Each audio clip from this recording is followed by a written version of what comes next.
Hi, this is Naid Khan. Welcome you all to our YouTube channel Excellencia Classes. Once again, I am your student with one more video. So let's start the video without wasting time. So let's get started.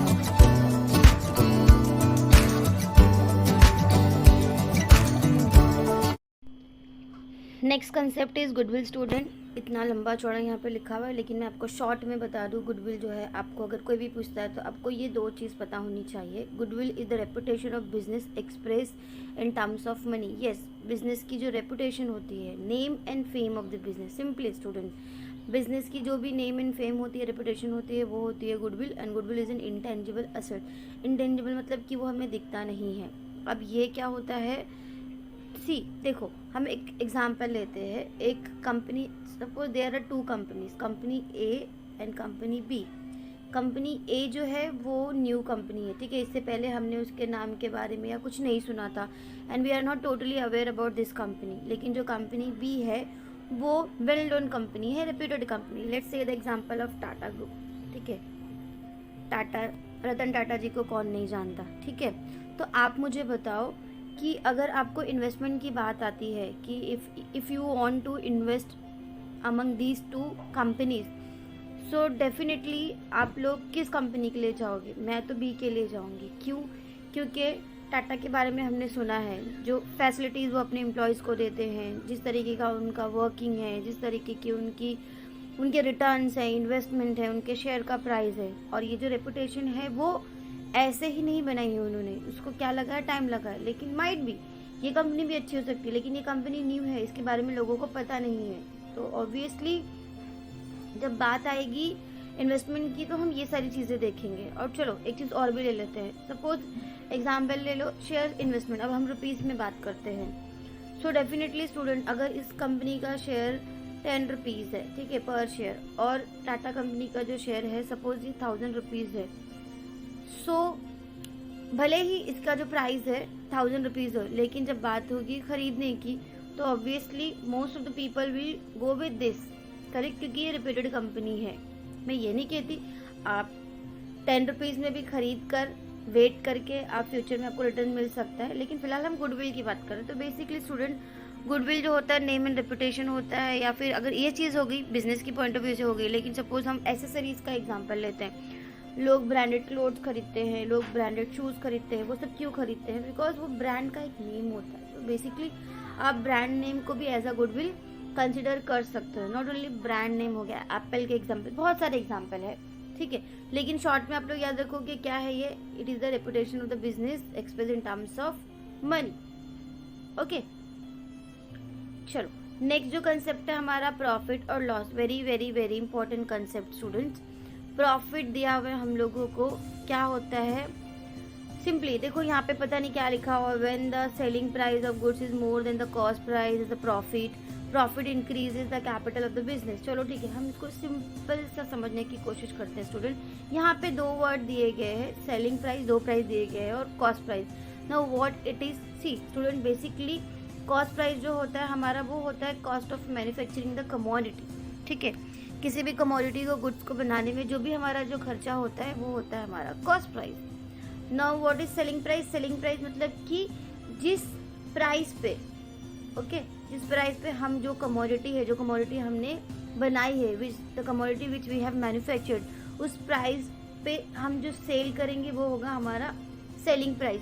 So basically if we want to know the profit, तो मैं आपको बता दूं कि profit हमें कैसे मिलेगा.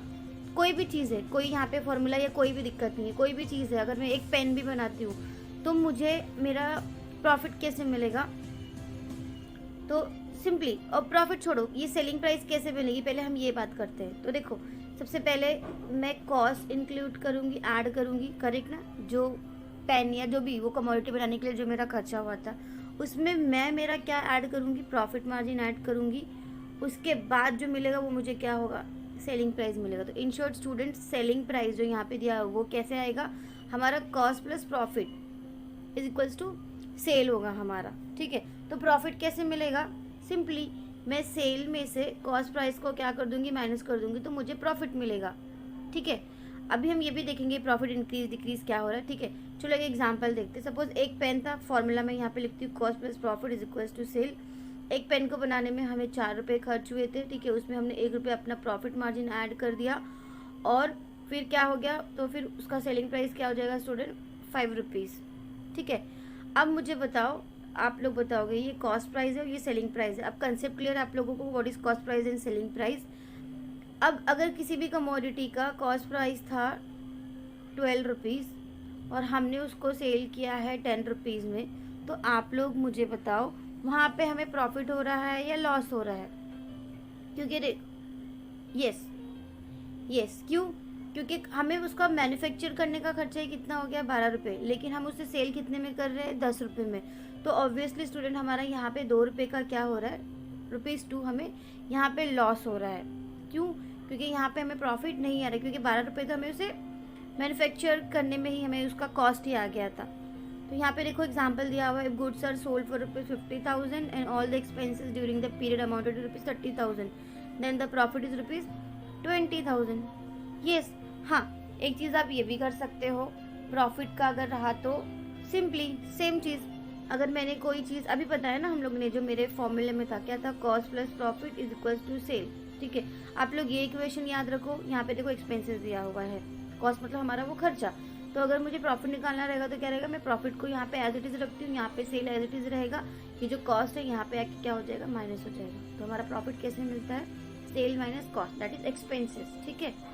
Sale price में से हम जो एक्सपेंसेस, तो अगर हम इस एग्जाम्पल को यहाँ पे पुट करें तो हमारा सेल कितने पे हुआ स्टूडेंट, 50,000 में, ठीक है। मैं यहाँ पे 50K लिख रही हूँ और यहाँ पे एक्सपेंसेस ड्यूरिंग कितना बोला, 30,000, तो 50K माइनस 30K, तो हमारा कितना हो गया, 20K। तो यहाँ पे जो 20,000 हुआ वो क्या हो गया हमारा स्टूडेंट, प्रॉफिट।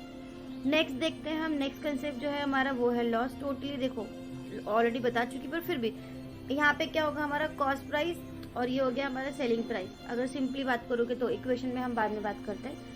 तो अगर हमारा कॉस्ट प्राइस ज़्यादा है ऑब्वियसली स्टूडेंट और हमारा सेलिंग प्राइस जो है वो कम है, तो हमें क्या होने वाला है, लॉस ही होने वाला है। क्यों, एग्जाम्पल देख लो, खर्च किया हमने 10 रुपये और सेल किया हमने उसे 8 रुपये में, तो यहाँ पे क्या हो गया, हमें 2 रुपये का लॉस हो गया।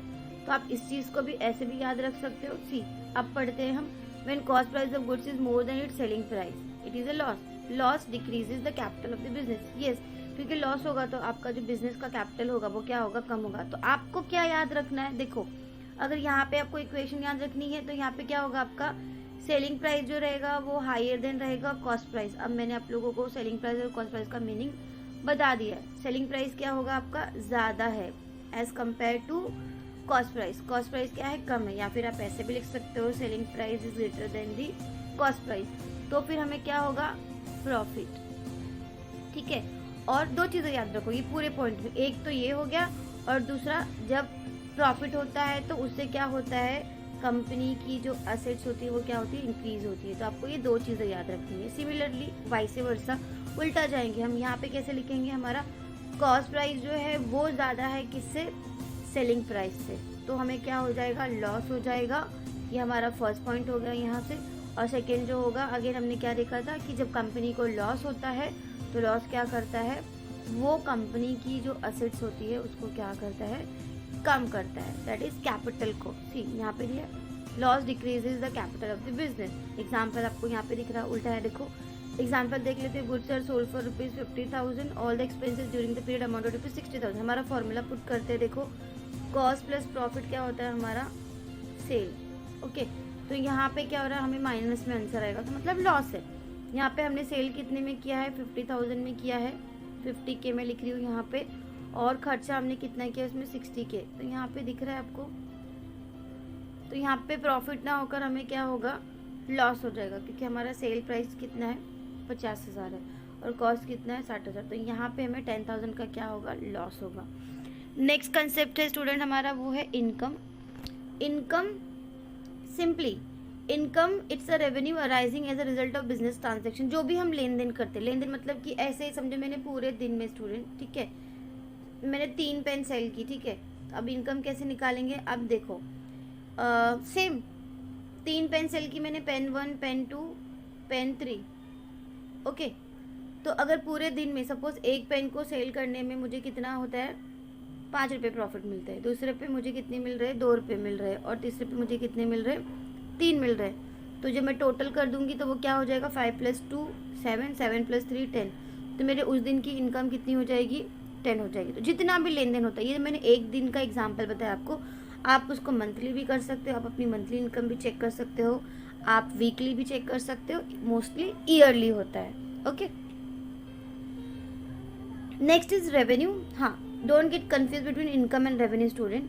ठीक है, मैं बताती हूँ। इनकम जो होती है स्टूडेंट, आप वो क्या कर सकते हो, अभी मैंने बोला कि वो एट अ टाइम होगा, मतलब कि पूरे दिन में एक बार आप कैलकुलेट करोगे आपको कितना इनकम हुआ है, या पूरे वीक में कैलकुलेट करोगे, ओके, या फिर पूरे मंथ में कैलकुलेट करोगे, या ईयर में कैलकुलेट करोगे। रेवेन्यू क्या है, रेवेन्यू का सिंपल सा मीनिंग है स्टूडेंट, वट एवर अमाउंट, ठीक है, whatever amount we get और we receive usually from the sale of goods and services. जो भी हमने गुड्स एंड सर्विसेज को सेल किया है, उसके बदले में जो कुछ भी मिलता है हमें, वो क्या होता है, हमारा रेवेन्यू होता है। वो इनकम नहीं होगा। ठीक है, क्यों इनकम क्यों नहीं होगा, क्योंकि इनकम में हम क्या करेंगे, देखो अगर मैं फॉर्मूला बोलूँ तो देखो, मैंने एग्जाम्पल ले लो, अगर मैंने वो पेन है, ठीक है, 10 रुपये में सेल की, सिंपली स्टूडेंट सेलिंग प्राइस कितना 10 है, so it is my revenue. यहाँ पे मैं कॉस्ट कितना था उसका, ठीक है, ये जो 10 रुपया है, ये जो है हमारा, यही मेरी रेवेन्यू है, क्योंकि मैंने पेन को सेल किया तो मुझे कितना मिला, 10 रुपया मिला। ठीक है, दैट इज माई रेवेन्यू। यहाँ पे वो कॉस्ट कितना था उसका, ठीक है, उसका कॉस्ट प्राइस कितना था, ये क्या था, इससे हमें कोई मतलब नहीं है। सेल करने पे जो भी पैसा हमें मिलता है, वैसे अगर कोई पेन है मैंने उसको 20 रुपीज़ में सेल की, ठीक है, उसका सेलिंग प्राइस कितना है 20, तो मेरा रेवेन्यू भी कितना होगा, 20 रुपीज़ ही होगा। लेकिन वहाँ पे इनकम 20 नहीं होगी, तो इनकम कैसे होगी, फिर सेम आ जाएगा। तो अगर मैं इनकम का फॉर्मूला बोलूँ तो आप लोग लिख सकते हो, ठीक है, इनकम का फॉर्मूला तो फिर क्या हो जाएगा हमारा, टोटल रेवेन्यू। ठीक है, मैं शॉर्ट फॉर्म में लिखती हूँ, टोटल इनकम फिर मेरी क्या हो जाएगी, total revenue minus total expenditure.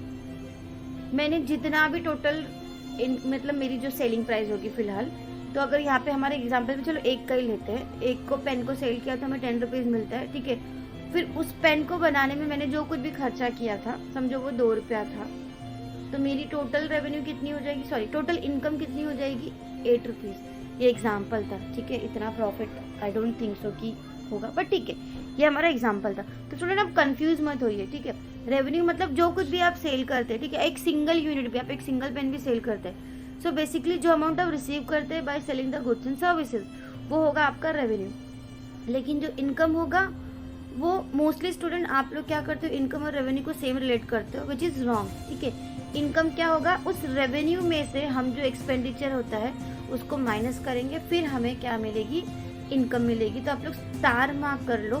ठीक है, और ये बहुत इंपॉर्टेंट है, जो भी मैंने अभी आपको इक्वेशन बताई है वो आप लोग लिख लो। ठीक है, नेक्स्ट जो हमारा टॉपिक है स्टूडेंट वो है असेट्स, लायबिलिटीज एंड नेटवर्थ। मैं इस लेक्चर में ये नहीं डिस्कस करूंगी, I will discuss this topic in the next lecture. In this lecture this much only.